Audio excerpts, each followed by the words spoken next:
Well, hello, my friends. Happy Sunday to you. Look at this colorful beauty. So this collage pack that I have out here is the old vintage flower book, and it is actually going to be, there's a coupon for it, and it's in the subscriber library if you want to get that, and it'll be listed on the blog as well as all the supplies. So I'm working on a 12 by 12 MDF board, and I'm putting my papers, my vintage papers down with my matte medium, my Deco Art matte medium. And so I'm just roughly sketching out now my shape, my composition, kind of getting a feel for where everything's going to be. And I use a ton of stencils. And I say it all the time, let your stencils be your guide, and that is exactly what I did for this piece. And so I'm just laying out all of my greenery in the background first, because that is the background. This is the In the Garden stencil. I'm using eucalyptus branch stencil.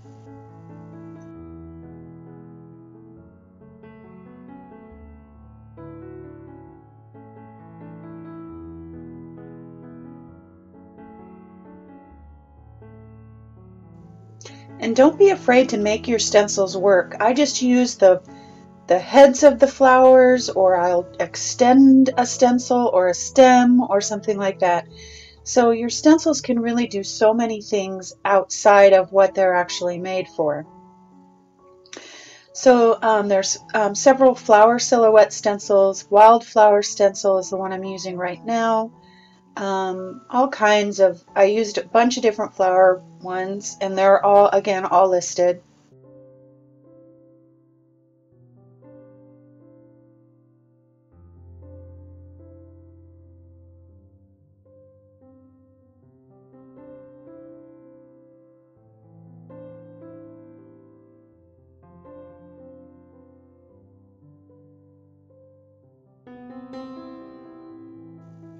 I'm using basically all craft paints today, or medium body paints, because I wanted my stencil images to be fairly clear and precise.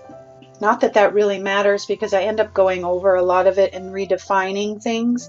Again, my stencil is my guide. I don't have to think about anything. I can just start placing images down. It helps the creative process move faster, and when I'm not thinking too hard, I am more creative.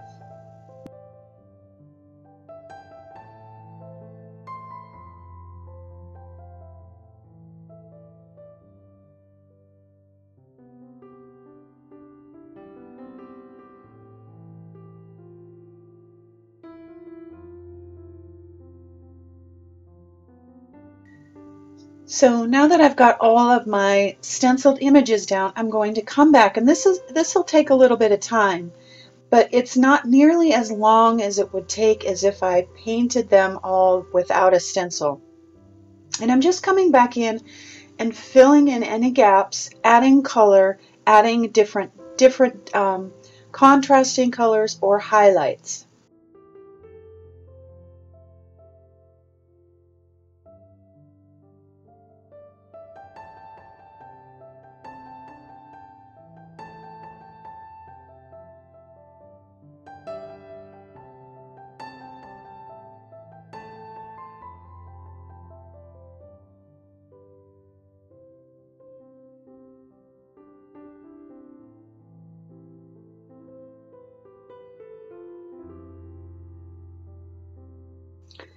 And with the bigger flowers, I take a lot of liberty with my brush, and I'm using a rather small round brush, but I really add to the flowers, add some petals, I fill in the gaps, and make it look very painted instead of stenciled.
So now that I've got most of my flowers painted, now I'm going to do a little finger painting. And I used this first stenciled image kind of as my guide, and then added some additional ones, making sure to get different views of the flowers instead of straight on.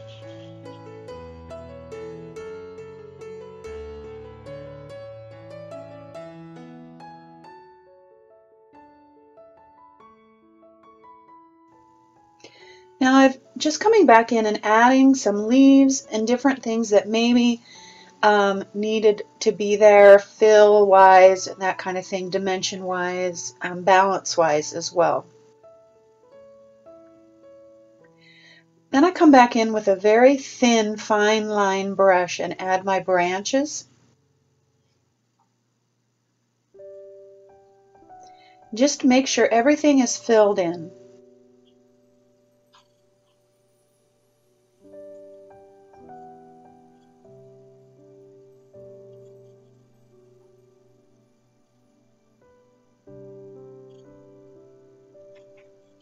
So now I am going to start filling in the background, and I've done this one a little bit differently than I typically do. I didn't add anything to the background, which is different for me because I usually add some gesso or modeling paste or something.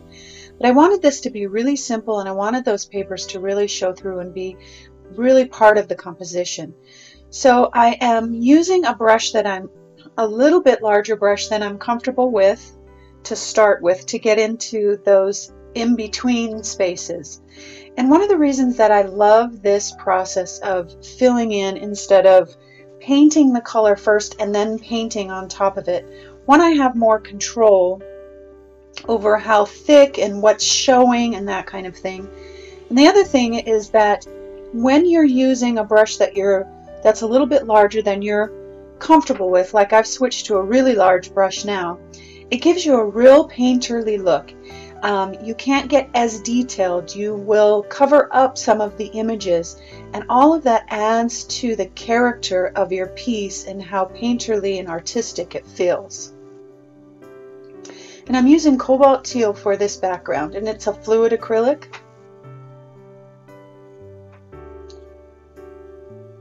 And this yellow now is just a craft paint. I think it's called Sunshine or something like that. And I've watered it down just a little bit because it's a little bit thicker, and I want to make sure that those papers show through. But what I'm looking for is contrasting colors. Colors that are going to stand out from the flowers and from the background. And again, I'm using a large brush that's a little bit out of my comfort zone when you're trying to go around small details, but it makes so much difference in the look and feel of your piece.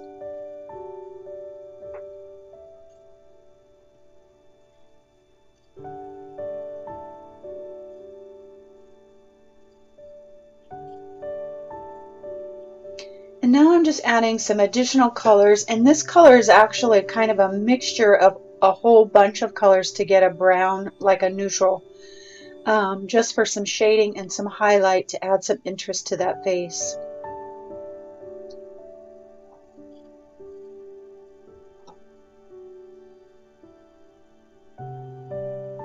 Adding some highlight and interest to the background, and when I started out this color was way too light, so I ended up adding back into some of it the cobalt teal, and it was just perfect.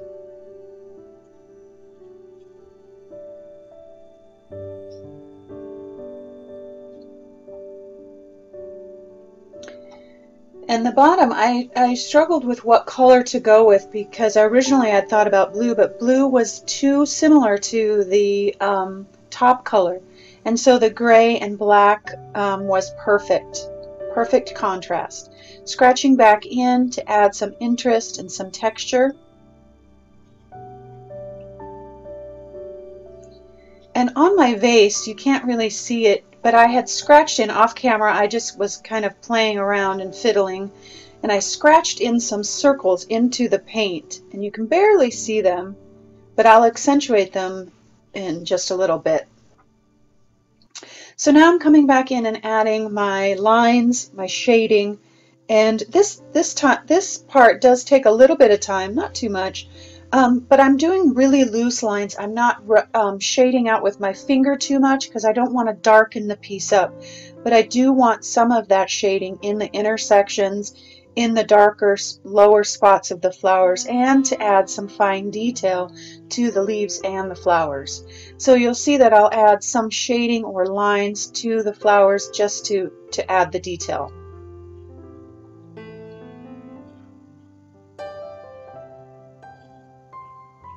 And I'm using two different charcoal pencils. So I have an extra soft and I have a medium out. And the extra soft is going to give me a lot of shading. When I rub it out with my finger, it's going to really spread out nicely. Then the medium is for around the flowers for the detail, because it will stay in place and will give me a finer line.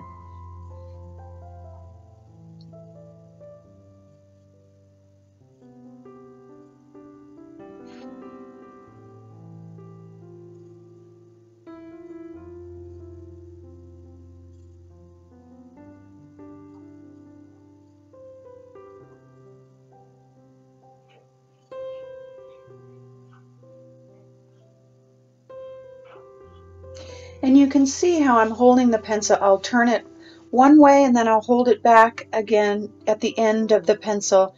And when I'm holding it like a regular pencil, I'm wanting to be really detailed. When I hold it towards the end of the pencil, I'm just wanting loose and sketchy lines.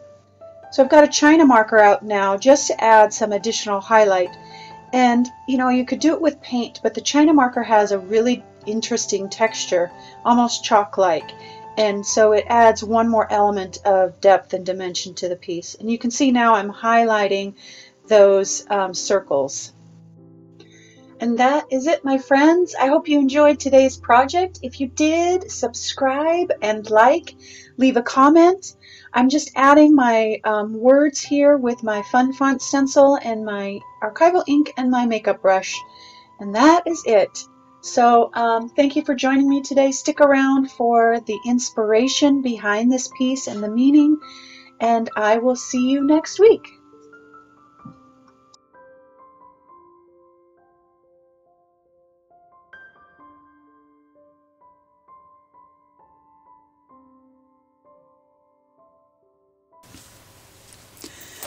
Well, hello, lovies. Happy Sunday to you. Look at this happiness. Oh, I just love the colors, love everything about it. Super simple, super easy. What do I always say? I say use your stencils as your guide. And that's exactly what I did, all the different flower stencils. And they'll all be listed on the blog so that if you don't, I think most everyone has at least one or two of them. But I used my stencils, and it was super simple. I didn't do a lot to the background. I just did my basic shapes, drew my vase in, and that was, I mean, super, super simple. I went over everything in the video, and the collage pack will be listed also. And there will be a coupon in the subscriber resource library and the subscriber email that goes out for that collage pack. So if you're not a subscriber, you could sign up and get the collage pack. It's a fun one. It's a old vintage flower book. So, okay. I think that is it. Oh, one other thing I want to say before I go into this is tomorrow actually, Monday, when you see this, Monday after that you see this video, will be the last day for the early bird pricing for the new Collage Flowers workshop. So if you haven't already, get your hands on that. You can with the early bird coupon code. It's listed all in the details and everything. Okay. This says New Beginnings, and every year about this time I'm ready for winter to be over. It's March. It's the middle of March. I'm like, come on already. And I never understood spring, the anticipation for spring, until I moved to the Northeast. So I grew up in Phoenix. I'm a native of Phoenix, so I have been there, you know, my whole life. Moved away and then came back home and that kind of stuff. But always Phoenix was home, and so I just forgot what winter was like, because we just don't have winter in Phoenix. We've been here in Ohio now for almost 4 years, 3 years, I don't know, something like that. And winters are just, this year was actually the best year I've ever had with winter. So, but I always start to really get anxious for it to happen, and I always liken it back to the seasons of my life. And sometimes it feels like we're in winter for a very, very long time in our own lives. But I want to say that winter serves a purpose. It serves a purpose in nature, and it serves a purpose in our lives. And winter is a time where we can rest, where we can re-nurture our ground, our soul, just like nature does. Winter is a place where things kind of hibernate, and then they explode with spring. And use the time, if you're in winter, use this time to really get perspective and get quiet and listen to your soul and listen to what is speaking to you, and take the time to do the work. And I use nature examples of preparing the ground, and that's what winter does. It prepares our soul for the things that are going to come. And I just want to remind you that winter doesn't last forever. It sometimes feels like it does, and there were times in my life where I thought, for the love, I've been in winter for a very long time, and part of that was circumstances, and part of that was my own choices. And we need to do the work to move out of winter if we can. Sometimes it's not our choice, and sometimes it's circumstances in life that we don't have any control over. But I want you to hang on to hope that spring is going to come. It won't be winter forever. And as with nature, and like with our weather here, we get these little signs of, oh, it's happening. Things are changing. The snow is melting. Little buds are starting to peek out of the ground. And that is so true for my own life when I'm in a place of change and new beginnings. And when I'm coming out of that winter season, there's these little things that spring up, a little bit of excitement of, could it actually be happening? And hang on to those moments. Pay attention to them. Reach in and see what they're trying to teach you, of where you need to move and go and do, and take one small step. And then spring will happen. The bloom will come, and finally it'll be summer for our season. And I just want to encourage you today that hang on, there is hope. And new beginnings will happen, but new beginnings only come after the storm, after the winter, after the hard part. That's when new beginnings happen. So even though it's difficult right now, if you're in winter, and maybe you're not, and hallelujah for that, but if you are in winter, hang on and know that those new blooms are going to happen. It's just so important to realize that that winter is there for a purpose, because we can't have new beginnings without the old, without the winter, without the other hard stuff. So loves, have a wonderful Sunday today. Rest and take a look at what is springing up, what is starting to bubble to the surface, what is blooming, and pay attention to that, and know that your new beginnings it's happening. It's going to come. Winter won't last forever. And always, always know that you are loved.